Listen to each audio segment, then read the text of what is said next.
2025년 4월 첫 주 주일 예배를 하나님께 드리겠습니다. 함께 기도하시겠습니다. 사랑의 아버지 하나님, 계절의 새봄을 맞습니다. 함께 기도하며 예배하는 모든 성도들의 마음에 봄의 기운처럼 그리스도로 인한 기운을 얻어 더 많이 기도하고 더 많이 성경 읽는 새롭게 다짐하는 새순과 같이 돋아나는 새로운 시작을 열게 허락해 주옵소서. 말씀 가운데 늘 감사하며 살 수 있는 성도들 되게 허락해 주시옵소서. 그리스도의 신 예수님 이름으로 기도 올립니다. 아멘. 지난주 두 주간 히브리서 9장의 말씀을 가지고 첫 장막과 둘째 장막이 무엇을 의미하는지에 대해서 어, 율법인 옛 언약과 옛 언약의 실체로 오신 그 새 언약과의 관계에 대해서 살펴보았습니다. 요즘 건축 현장을 보면은 터파기 하는 데는 그렇게 참 오래 걸리죠. 파일 받고 기초 공사하는데 이렇게 서너 달 정도가 걸리지만은 정작 그 이후에는 일주일에 일주일에 그 아파트 한 층씩이 올라가는 정도로 그렇게 속도가 붙더라고요. 이것과 마찬가지로 구약의 그 율법의 말씀에 기초가 탄탄하게 되어서 그것이 무슨 말씀인지 알게 되면은 구약에서 나타난 예수 그리스도 그것을 깨닫게 되고 그 그림자적인 예표적인 구약의 말씀이 정확하게 이해가 되면서 신약에서 어떻게 그 오실 예수님에 대해서 드러났는가, 이제 영상적인 부분이 자막으로 해석이 되어지는가, 이것에 대한 것이 정확하게 드러나게 되는 것입니다. 이것은 바로 그 우리 스스로 할 수 있는 것이 아니라 성령 하나님의 간섭하심을 통해서 그리스도에 대해서 알아가는 과정을 통해서만이 가능한 것입니다. 그것이 그리스도의 오심이고 율법의 완성이며 개혁의 때다. 이렇게 지난주에 한번 공부해 보았습니다. 그 개혁때가 되어서 하나님께서는 택하신 백성들을 영적으로 죄악의 그 애굽인 죄악의 그 바벨론으로 비유된 행위율법주의의 온상이 되었던 그 옛 예루살렘에서 불러내셔서 은혜 안으로 끌어들이는, 그러니까 새 예루살렘이 되도록 만드시는, 그래서 마침내 구원의 완성을 이룬다. 그것이 지난주 공부한 내용의 내용들이었죠. 이제 오늘은 이 개혁들을 통해서 현재 성도 여러분들의 그 삶에서 나타나야 될 일들이 어떠한 것일까? 하나님께서 도대체 어떠한 방법을 통해서 양의 우리로 표현된 그 율법주의의 우리 안에서 어떠한 방법으로 택하신 백성 성도들을 불러내실까? 오늘은 성도 여러분들과 함께 그 하나님의 방법인 접붙임이라는 그 제목을 가지고 하나님께서 예비하신, 하나님께서 택하신 그 방법들, 그것을 어떻게 이루시는지에 대해서 한번 알아보도록 하겠습니다. 오늘 본문 말씀은 로마서 11장 17절부터 23절까지의 말씀입니다. 함께 읽어보도록 하겠습니다. 또한 가시 얼마가 꺾이었는데 돌감람나무인 네가 그들 중에 접붙임이 되어 참감람나무 뿌리의 진액을 함께 받는 자가 되었은즉 그 가지들을 향하여 자랑하지 말라. 자랑할지라도 네가 뿌리를 보존하는 것이 아니요 뿌리가 너를 보존하는 것이니라. 그러면 네 말이 가지들이 꺾인 것은 나로 접붙임을 받게 하려 함이라 하리니 옳도다. 그들은 믿지 아니함으로 꺾이고 너는 믿음으로 섰느니라. 높은 마음을 품지 말고 도리어 두려워하라. 하나님이 원 가지들도 아끼지 아니하셨은즉 너도 아끼지 아니하시리라. 그러므로 하나님의 인자하심과 준엄하심을 보라. 넘어지는 자들에게는 준엄하심이 있으니 너희가 만일 하나님의 인자하심에 머물러 있으면 그 인자가 너희에게 있으리라. 그렇지 않으면 너도 찍히는 바 되리라. 그들도 믿지 아니하는 데 머무르지 아니하면 접붙임을 받으리니 이는 그들을 접붙이실 능력이 하나님께 있음이라. 아멘. 자, 시골에서 농사일을 하면서 자라오신 분들이라면은 오늘 접붙임이라는 이것에 대해서 참 익숙한 단어로 다가올 거로 생각됩니다. 저도 그 30 년의 그 경찰 공무원 생활을 마감하고 시골에서 기촌에서 생활하던 때가 있었습니다. 그때 복숭 농사를 잠시 한 적이 있는데 이 복숭나무 접붙임을 해 보면은 이 비유가 무엇인지를 정확하게 알 수가 있습니다. 이 그 복숭나무의 접붙임은 아니 복숭나무뿐만이 아니라 모든 과수들은 가을에 보면 햇수가 2-3년 정도 된 그런 나무에, 그러니까 복숭 제가 했던 돌복 복숭 농사에서는요.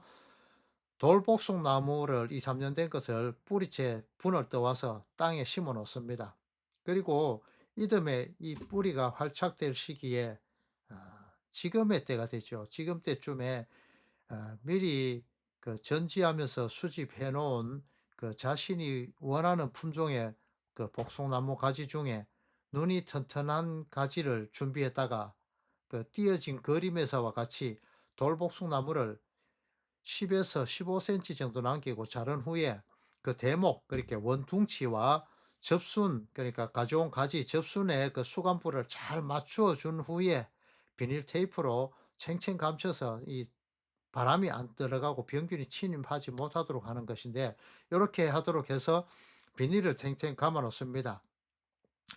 그곳에서 새로운 잎이 나게 되고 자라나면서 원하는 복숭나무가 되고 거기서 열매가 맺히게 되는 것이죠. 오늘 본문도 사도 바울이 이러한 일상의 내용을 예화로 들면서 이스라엘과 이방인으로서의 하나님을 섬긴다고 하는 자들에 대해서 각각 경고하는 장면들이 기록되어 있습니다. 참감람나무의 가지를 잘라내고 돌감람나무 가지를 그 자리에 접붙임한다는 이 예화는 신앙생활을 한다는 여러분들이라면은 설교를 여러 번 많이 들어보셨을 거로 생각됩니다. 여러분들 이 부분을 읽으시면서 또 어 설교를 들으시면서 좀 '뭔가 이상하다.' 이런 점을 느끼시지 못하셨는가요? 오늘 본문의 예화는 시골 농부라면은 좀 이 단순히 농사 부분으로 봤을 때 말입니다. '정말 말도 안 되는 소리다.' 이렇게 할 겁니다. 왜냐하면은요. 돌감람나무에 참감람나무 가지를 접붙임하는 것이 당연하지, 참감람나무에 돌감람나무를 접붙임한다는 것은 농부로서는 말도 안 되는 참 어리석은 일을 하는 것입니다. 참감람나무에 돌감람나무를 접붙임한다면은 그 수확되는 것이 무엇이죠? 네, 당연히 돌감람 열매가 되겠죠. 농무라면은 당연히 참감람 열매, 그러니까 올리브 열매입니다. 이 참감람이요. 올리브 열매를 정확하게 수확을 해야만이 경제 생활을 할 수 있을 것 아닙니까? 그런데 여기서 돌감람 열매를 수확한다? 이건 말이 안 되는 것이죠. 뭐 요즘 시골에서는 돌복숭청을 어 만들기 위해서 뭐 돌복숭을 키운다는 사람도 있다는 것을 들어보긴 했습니다. 근데 이것은 극히 일부지요. 포도 복숭나무 밭 전체를 그렇게 하지는 않겠죠. 그렇다면은 바울은 왜 이렇게 합리적이지 못한 이런 것을 예화로 들어서 우리에게 이야기하고 있는 걸까요? 오늘 본문 성경의 내용을 자세히 살펴보면서 그 답을 같이 한번 찾아보도록 하겠습니다. 오늘 본문인 로마서 11장은 구약의 이사야 선지자가 말했던 내용과 정확하게 일치하는 내용의 말입니다. 이사야서는 이스라엘 백성들은 하나님과의 관계에서 언약 안에 있는 백성임을 그렇게 상기시키고 그를 통해서 하나님과의 회복을 촉구하는 내용들을 담고 있습니다. 아니 어쩌면 구약의 모든 선지자들이 말하는 모든 내용들이 이와 같은 내용이라고 말해도 과언은 아닐 것입니다. 이사야 선지자는 이러한 하나님을 경멸히 여기며 눈에 보이지 않는 하나님은 자신을 절대 도와주지 않는 절대 타자적인 존재로 여기고, 언약의 내용들은 쓸데없는 것으로 여기면서 하나님 그 세상과의 관계와 어 더 깊은 관계를 맺기 위해서 또 그것을 통해서 권세와 부를 쫓기에 바빴던 것입니다. 신의 노여움을 사서 천벌을 받는다는 것은 겁이 난 것이죠. 하나님은 이러한 인간의 행위를 보고도 "내가 네 아빠야. 내가 네 아빠야."라고 나에게 와야지 살지, 남에게 그러니까 사탄의 속삭임을 따라가면은 그것을 듣게 되면은 죽는 것이야. 사탄이 되는 거야. "사랑하는 내 아이야. 내가 네 아빠야." 이렇게 말씀하시면서 끝까지 성도를 놓아주지 않고 절대 타자적인 존재가 아니라 부자지간의 관계란 것을 다시 한번 일깨워 주시는 것이 구약 성경, 아니 성경 전체의 내용입니다. 하지만 유다의 일탈은 더욱 심해져 갔고 사망, 멸망의 길로 갔습니다. 하지만 하나님은 하나님의 백성인 이스라엘 백성 중 택하신 자들을 남기셔서 이 말씀들을 계속해서 전해 주시죠. 새롭게 회복시키기 위해서 역사의 그 세계, 유한의 세상 안에서 그 안으로 메시아 구원자로서 스스로 인간이 되셔서 친히 오셔서 자신에 관한 것이 기록된 옛 언약들의 내용들인 구약 성경의 기록들의 완성을 위해서 고난을 받으시고 죽으시고 살아나실 것에 대해서 제자들의 마음을 강제적으로 열어버리시고 가르치시고 그것을 믿게 하셔서 증인으로 삼아 버리셨습니다. 그 구원자로서 인간으로서 오실 예수님에 대한 기록들의 정점이 이사야서에 기록되어 있는 것입니다. 하나님께서 이스라엘을 아들 삼기 위해서 구원을 이루시기 위해서 사람의 매와 인생의 채찍을 사용하셨고 또 계속 사용하실 겁니다.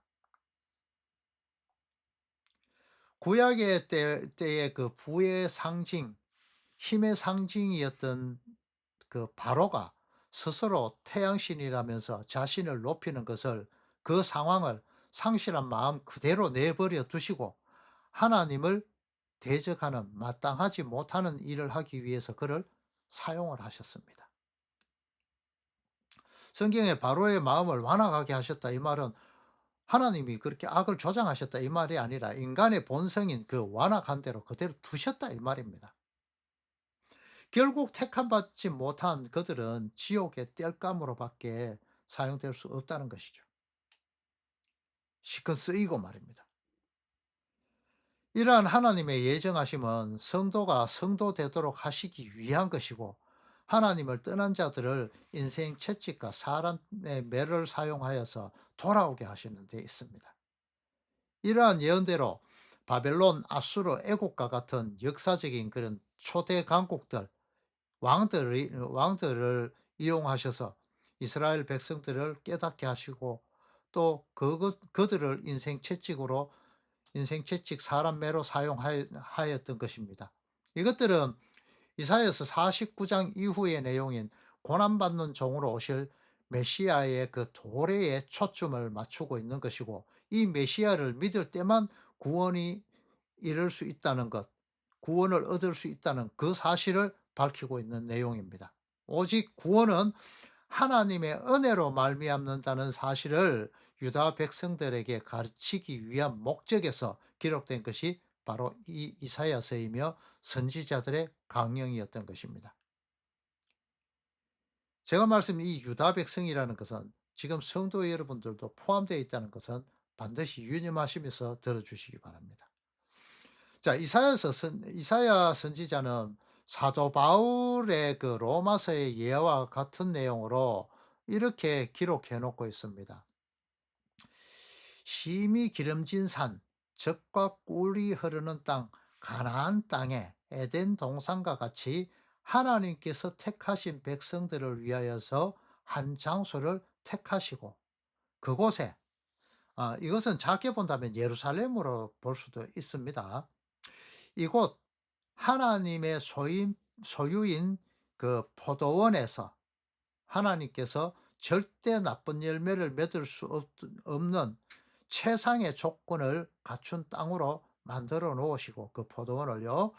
그 땅에 엄선한 극상품, 그 최고의 상품인 포도나무를 심었는데 거기에 들포도가 열려버렸다. 이렇게 기록하고 있습니다.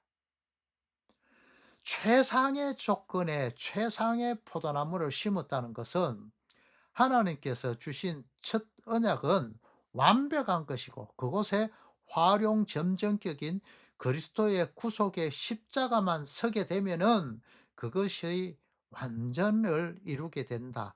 완벽하게 된다. 이것을 말하는 것이 바로 이 구약의 내용, 그 첫 언약이라는 것이거든요.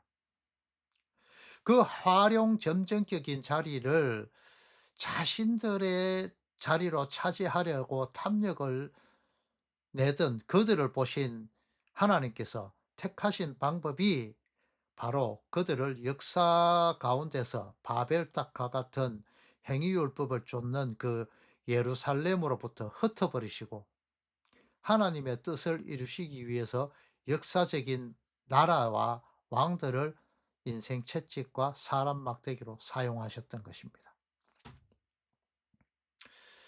그럼 구약은 잘못된 것이고 신약은 이것을 바로잡았나? 뭐 이렇게 생각하실 수 있죠. 이것은 잘못된 개념입니다. 하나님은 실수가 없으시고 변함이 없으신 분이거든요. 그 하나님의 계획이 착오가 있다는 것은 말이 될 수가 없는 것이죠. 구약의 그 구원의 계획 위에 신약의 그 성취가 이루어지는 하나님의 성경, 하나님의 말씀이라는 것이죠. 그것이 복음이라는 것입니다. 이사야서의 그 이러한 내용들은 남유다의 타락상, 이스라엘 백성들의 타락상을 고발하는 내용입니다. 유다가 맺은 들포도라는 것은 다시 농경사회, 당시 그 농경사회에서 부를 독점함으로 인해서 가난한 자들의 생존권마저 박탈하기에 이르는 정도의 그 착취 행위를 말하고 있습니다. 하나님께서는 율법을 통해서 희년 제도라는 것을 주셨죠. 그리고 이 희년이 돌아왔을 때는 모든 것이 원위치로 돌아가도록 해 놓으셨습니다. 하지만 이 이스라엘 백성들은 하나님의 명령에 적당한 핑계를 갖다 붙이면서 그 말씀을, 그 명령을 어겨버립니다. 또한 그런 부를 이용해서 연회를 통해서 출취함과 방탕함에 빠져버렸죠. 이러한 부패한 모습, 하나님을 대적하며 하나님을 떠난 자의 자리에 서게 됨으로 인해서 이스라엘 사회는 이웃 사랑함을 통해서 하나님의 사랑에 실천하라는 그 구약의 말씀들은 완전히 남의 이야기로 여겨버리고 말았던 것이죠. 이러한 상태들을 꾸짖기 위해서 하나님께서는 그들을 돌아오라고 하시면서 하나님의 일꾼들인 선지자들을 보냈는데 이 하나님의 선지자들을 이들은 죽여버리고 하나님으로 받은 바 그 위치, 그 권력을 훔쳐서 자신의 부와 명성 쌓기 위해서 가난한 자들을 착취하는 방법으로 이 말씀을 훔쳐서 사용했던 것입니다. 먹음직도 하고 보암직도 하고 지혜롭게 할 만큼 탐스럽기도 한 그 선악을 알게 하는 나무의 과일을 아담으로부터 이어받은 그 상실한 마음, 그 선악과를 그대로 입에 물고 있는 그 상태의 모습이라는 것이죠. 자, 마태복음 21장 33 절에서 42 절의 말씀을 통해서 예수님은 비유를 말씀해 주십니다. 포도원의 비유죠. 일명. 자, 이것은 이사야서 5장 1 절에서 2 절의 내용을 그대로 가져다 쓰신 것인데 참 유사합니다, 이 내용과. 극상품 포도나무를 심은 그들이 바로 악한 농부들로 표현되어 있죠. 누가복음 21장 33절에서 42절 36절까지가 구약 시대 때에 하나님께서 보내신 선지자들에 대한 내용이고, 37절에서 39절까지가 구원의 완성자로 오신 예수님 자신에 대한 말씀에 대한 기록입니다. 하지만 건축자로 표현된 유대율법주의자들은 이 구원을 원하지 않고 오히려 자신이 그 구원자의 자리에 오려고, 그 자리를 차지하려고 율법을 사유화해서 사용하는 하나님의 말씀을 도둑질하기에 이르릅니다. 그래서 결국 40절에서 41절 말씀은, 포도원을 맡은 농부들은, 유대율법주의자들은 아들 예수님을 포도원 밖으로 내쫓아서 그곳에서 죽여버렸다고 기록하고 있습니다. 예수님께서 그렇게 말씀하시죠.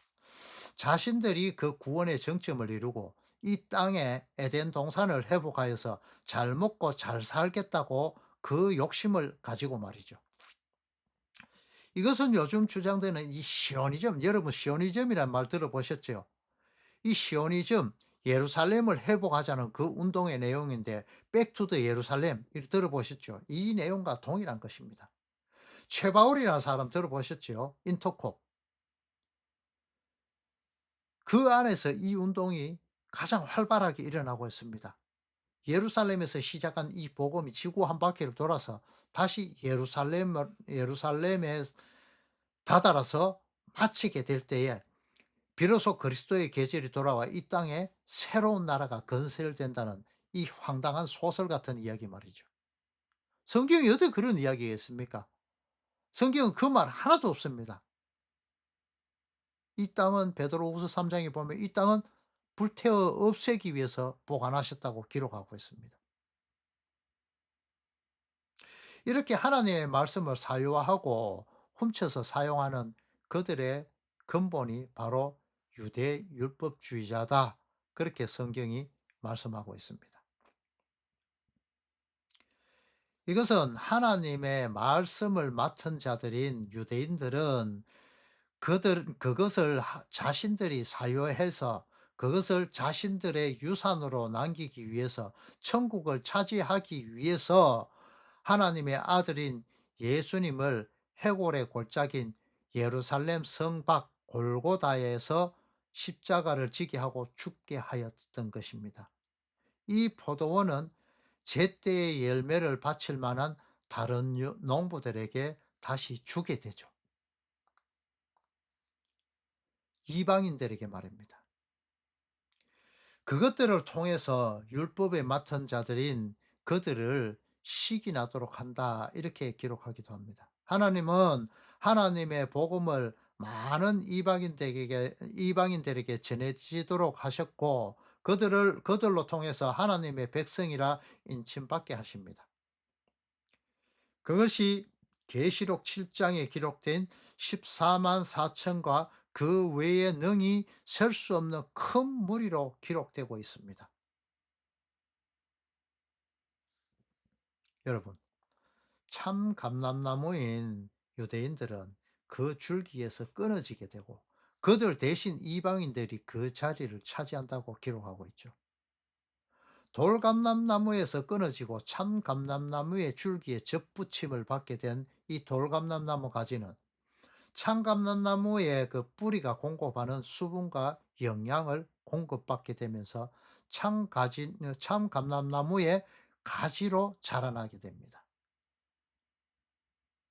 그런데 성도 여러분, 참감람나무에 접붙여진 돌감람나무 가지가 맺게 되는 열매가 무엇일까요? 이 예화를 들으실 때 당연히 참감람나무의 진액을 받으면은 '참감람나무의 열매를 맺겠지.'라고 생각하시면서 아무 생각 없이, 별 생각 없이 들으신 분들도 많으실 줄 압니다. 하지만 참감람나무의 줄기에 접붙임을 받은 돌감람나무 가지가 맺게 되는 열매는 돌감람 열매죠. 돌복숭아의 원둥치에 접붙임 그 원둥치에 품종이 좋은 복숭나무를 접붙이는 이유가 바로 이 이유죠. 뿌리의 왕성한 힘을 이용해서 새로 이식받는, 오래 기다리지 않아도 되는 그 뿌리의 그 왕성한 그 힘을 이용해서 좋은 품종의 복숭나무를 그 가지를 접붙임 받아서 왕성하게 그 해에 바로 복숭을 수확하기 위해서 이 접붙임을 하게 되는 것이잖아요. 저는 농사를 지을 때 유미라는 그 조생종 복숭을 접붙임을 했었는데, 그 결과 당도 좋고 껍질을, 여러분들 껍질 벗겨 먹는 그 복숭아 알죠? 그 일종인데, 유미라는 품종이요. 정말 엄청나게 이 맛있는 복숭이, 큰 복숭이 당해에 바로 열려 버렸습니다. 이처럼 돌감람 열매를 맺을 수밖에 없는 존재가 돌감람나무로부터 잘리어진 그 세상에서부터, 이것이 세상이죠. 돌감람나무가, 그 뿌리가요. 이 세상에서부터 잘려 나와서 하나님의 자녀로 살던 그 어 가지가 잘려져 나간 그 자리에, 이것은 또 다른 이유로 또 설명을 드려야 되는데, 하나님의 자녀인 척하고 살았던 그 유대인들을 이야기하는 겁니다, 이게. 이 그들이 잘려나간 그 자리에 돌감람나무에 있던 성도가 접붙임을 받게 되고, 참감람나무의 뿌리로 공급되는 영양소와 수분을 공급받게 됩니다. 이러한 접붙임이 양자가 된 그 성도의 신분을 나타내고 있는 것입니다. 하지만 여전히 죄 속에서 뒹굴던 양자된 성도의 모습은 하루아침에 바뀌지 않습니다. 여전히 그 가지는 돌감람 열매를 맺게 됩니다. 하지만 하나님은 이 열매를 맺는 근본 원인, 동력을, 이 가지가 맺을 수 있는 것은 뿌리로 인한 것이므로, 하나님으로 인한 것이므로, "아 너 열매 맺었네. 잘했어." 이렇게 한다는 것입니다. 돌감난 열매를 맺는다고 해서 하나님께서 그 가지를 다시 잘라 버리지 않는다는 말입니다. 그것이 여겨 주심의 은혜인 것입니다. 성도는 이 땅을 살 동안에 이렇게 항상 돌감난 열매를 맺을 수밖에 없습니다. 돌감난 열매, 야생 올리브 열매를 맺지만 하나님은 참감난 나무 열매를 맺는 것과 동일한 것으로 여겨 주신다, 이 말입니다. 이 비유의 핵심은 열매를 맺는다 이것에 있지 않고, 어떤 이유로, 어떤 원인으로, 어떤 동력으로 그 영양소와 수분을 공급받아서 그 열매를 맺느냐, 그것에 초점을 두고 있다는 것이죠. 하나님께서 말입니다. 다시 말씀드리면은, 하나님의 말씀에 귀를 기울이느냐, 사탄의 쏘사김에 귀를 기울이느냐의 문제라는 것이죠. 뿌리에서 공급이 없으면 자신 스스로가 어떠한 열매도 맺을 수 없음에도 불구하고, 자신 스스로가 그 열매를 맺을 수 있는 것으로 착각하고, 그 열매를 자신의 열심을 통해서 스스로 내어 넣으려고 하는, 그것이 바로 악이라는 것을 말씀해 주고 있는 것입니다. 그것이 바로 높은 마음으로 성경이 말하고 있고, 교만한 마음으로 이야기하고 있습니다. 이러한 마음을 품지 말고 하나님을 두려워하라라고 하나님은 말씀하시고 있습니다. 가지에 영양분과 수분을 공급하는 것은 뿌리에 있죠. 그렇기 때문에 가지는 그 뿌리에 꼭 붙어 있어야만 어떠한 열매든 열매를 맺을 수 있는 것입니다. 그 뿌리의 공급을 통해서 말이죠. 그래서 그 행위로 내어 놓는 것이 아니라, 그 가지의 그 행위로 내어 놓는 것이 아니라, 뿌리의 뿌리의 그 행위, 그러니까 하나님의 주시는 행위가 된다는 것이죠. 행위의 주체가. 그 뿌리의 힘을 하지 않은 상태로 맺는 그 열매는 좋고 나쁘고를 떠나서 이미 그 자신의 행위로 맺었기 때문에 이것은 의미가 없는 그 의미가 없는 열매가 되고 나쁜 열매가 되지만은 그 뿌리의 힘을 의지하고 맺는 열매는 좋은 열매로 여겨 주심을 받는다는 것입니다. 이것이 죄인된 인생들을 의인으로 여겨 주시는 하나님의 여겨 주심의 은혜인 것입니다. 하나님의 열심의 그 완성인 유한의 세상의 마지막 때가 되면은 이 돌감난 가지는 그리스도의 피에 잠기게 되어서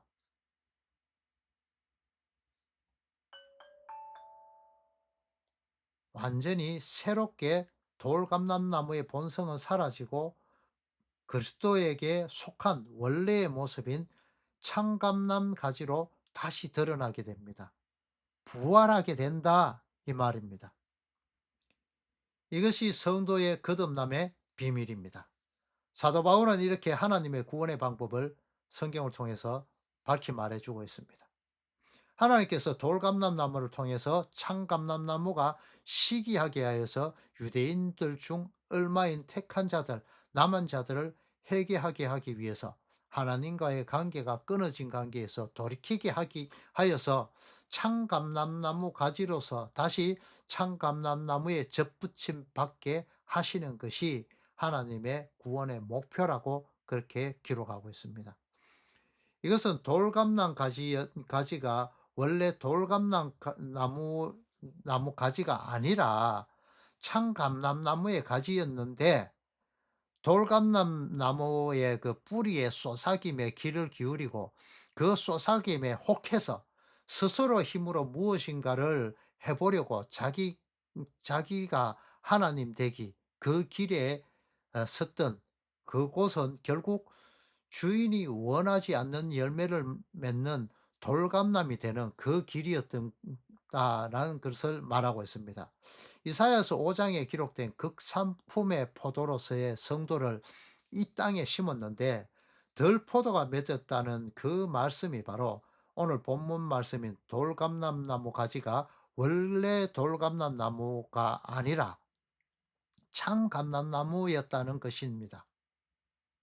창감람 뿌리가 주는 그 세상적인 돌감람나무 뿌리가 주는 그 세상적인 유혹이 먹음직도 하고 보암직도 하고 지혜롭게 할 만큼 탐스럽기도 했기 때문에 그곳으로 가서 돌감람이 주는 그 영양소 그것이 그 속에 흘렀다는 것이죠.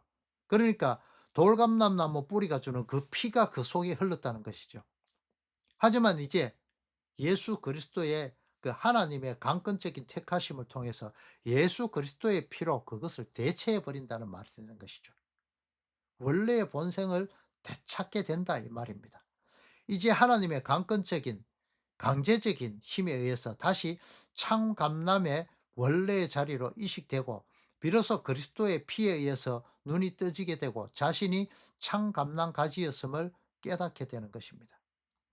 탕자가 돌아오게 되는 그 길과 길 잃은 양을 찾는 목자의 모습 그리고 잃은 드라크마를 기어코 찾아내시는 그 예화를 통해서 성도가 알아듣기 쉽도록 성경 말씀을 통해서 그리스도의 피로 대체 수혈되어지는 성도의 원래 본래의 자리인 본성인 창감남 자리로 돌아오게 하시는 그 과정들을 성경 전체를 통해서 계속해서 이렇게 드러내 주고 있는 것입니다. 이 모든 것은 하나님의 강권적인 은혜로 이루어지게 된다는 것을 성경은 누차 이야기하고 있죠. 그래서 오늘 본문 23 절에는 그 접붙이실 능력, 권한은 하나님께만 있다고 그렇게 기록하고 있는 것입니다. 미운 오리 새끼가 원래 백조의 모습을 찾듯이 성도는 본래의 자리는 하나님의 백성의 자리, 하나님과 하나 되는 자리로 돌아와 온전하게 그 자리에 서게 되는 그것이 바로 천국, 그리스도와 하나 되는 것입니다. 창조의 때 하나님께서 처음 지으신 극상품 포도나무인 아담의 모습처럼 말이죠. 이제 포도나무의 비유와 참감람나무의 접붙임 받게 되는 돌감람나무 가지의 비유, 그것이 무엇인지 이해하시겠죠? 축도로 예배를 마치도록 하겠습니다. 이제는 교회의 머리가 되신 성자 하나님의 크신 은혜와 우리를 위해 독생자 보내신 성부 하나님의 크신 사랑과 성령 하나님의 교통하심이 진리에 목말라 하나님의 말씀을 날마다 가까이 하며 하나님을 더욱 알고자 힘쓰는 모든 성도들 위해 이제로부터 영원토록 함께 있을지어다. 아멘.